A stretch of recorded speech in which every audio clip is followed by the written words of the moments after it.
नमस्कार, मैं हूं आपके साथ मयंक। पिछले 24 घंटों में जो अपडेट हुए हैं वो मैं आप तक पहुंचाऊंगा, लेकिन इसी बीच एक बड़ी अहम खबर, एक ऐसी खबर जो शायद आप सब इसके बारे में जानना चाहें। देखिए, आज 16 मार्च है और 16 मार्च की सबसे बड़ी खबर, ईरान की तरफ से बड़ी चेतावनी आई है। और चेतावनी ये कि अमेरिका पर एक बार फिर हो सकता है 9/11 जैसा ट्रेड टावर जैसा हमला।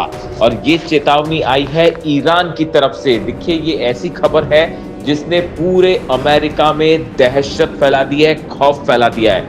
9/11 एक वो हमला था जिसने पूरी दुनिया को हिलाकर रख दिया था। अब इसी तरह की वार्निंग ईरान की तरफ से आई है कि एक बार फिर 9/11 ट्रेड टावर्स जैसा हमला हो सकता है। देखिए, ये वार्निंग दी गई है ईरान के सिक्योरिटी काउंसिल के सचिव जो है अली लारिजानी साहब, इनकी तरफ से। लेकिन इनकी तरफ से जो बात कही गई है, इसके दो एस्पेक्ट है, इसको दो तरह से लिया जा रहा है। देखिए, अली लारिजानी साहब ने क्या कहा है, पहले ये समझने की जरूरत है।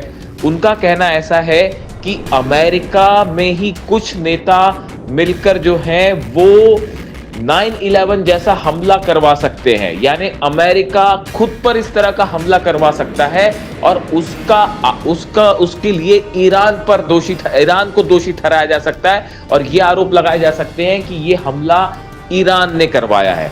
तो अली लारिजानी साहब का कहना ऐसा है कि आने वाले कुछ दिनों के अंदर ट्रेड टावर जैसा हमला होगा और ये असल में अमेरिका की ही साजिश होगी और अमेरिका उसका आरोप ईरान पर लगा देगा, और ताकि बाकी के देश भी ईरान के खिलाफ हो जाएं और ईरान के खिलाफ मिलकर हमला करें।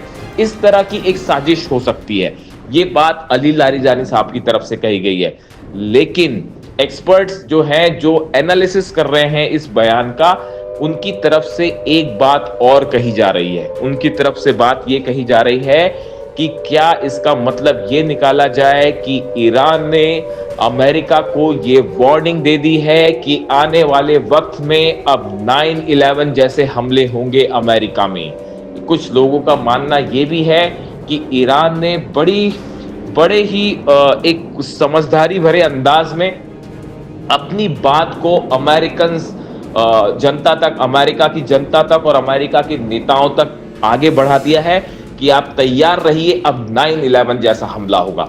अब ये दो इसके एनालिसिस हो रहे हैं इस बयान के। लेकिन देखिए, अब हकीकत जो भी है वो आने वाले दिनों में पता चलेगी।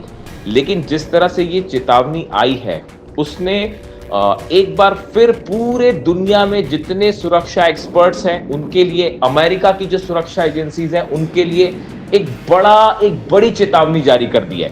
9/11 एक ऐसी घटना थी जिसने पूरी दुनिया में एक सनसनी फैला दी थी और उसके बाद जो उसके परिणाम हुए वो भी सबने देखे। अब क्या ईरान के खिलाफ जो ये युद्ध छेड़ा गया और ईरान में जो हमले हुए, सुप्रीम लीडर का असैसिनेशन हुआ, क्या उसके बाद अब अमेरिका में घुस के हमले होने वाले हैं? क्या इस बात का ये मतलब निकाला जाए? देखिए, अब इसका अलग अलग इसके एनालिसिस हो रहे हैं। लेकिन एक बार फिर इस चेतावनी ने 9/11 की तस्वीरें पूरी दुनिया के जहन में फिर से ताजा कर दी है।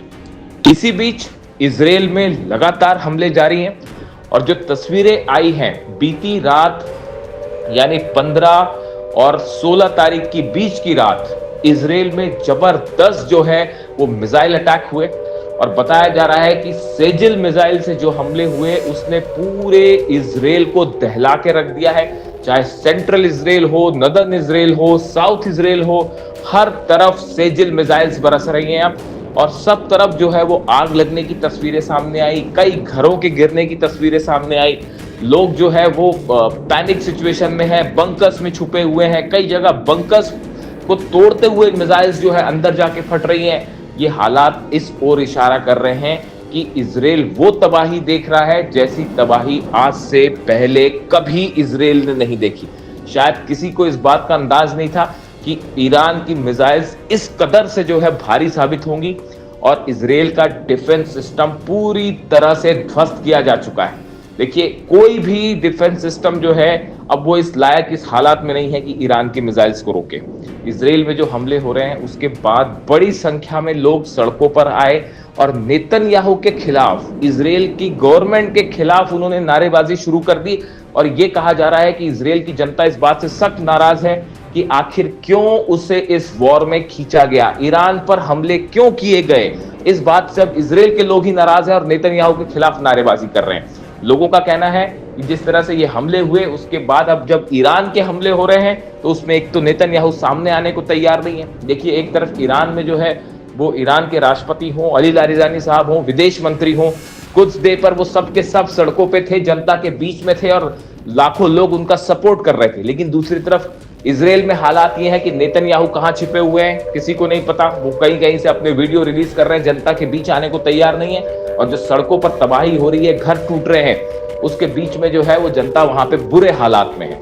यानी जंग आज की जो स्थिति है उसमें ईरान ने भयंकर तबाही मचाई है इसराइल में, और ईरान जो है वो भारी पड़ता दिखाई दे रहा है इस जंग में।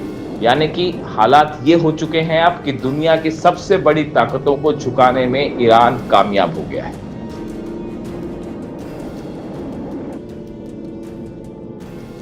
देखिए, आपके क्या व्यूज़ हैं इसको लेकर, कमेंट करके बताइएगा। जो भी जुड़ा अपडेट होगा वो मैं अगली वीडियो में आपको बताऊंगा। Thank you so much.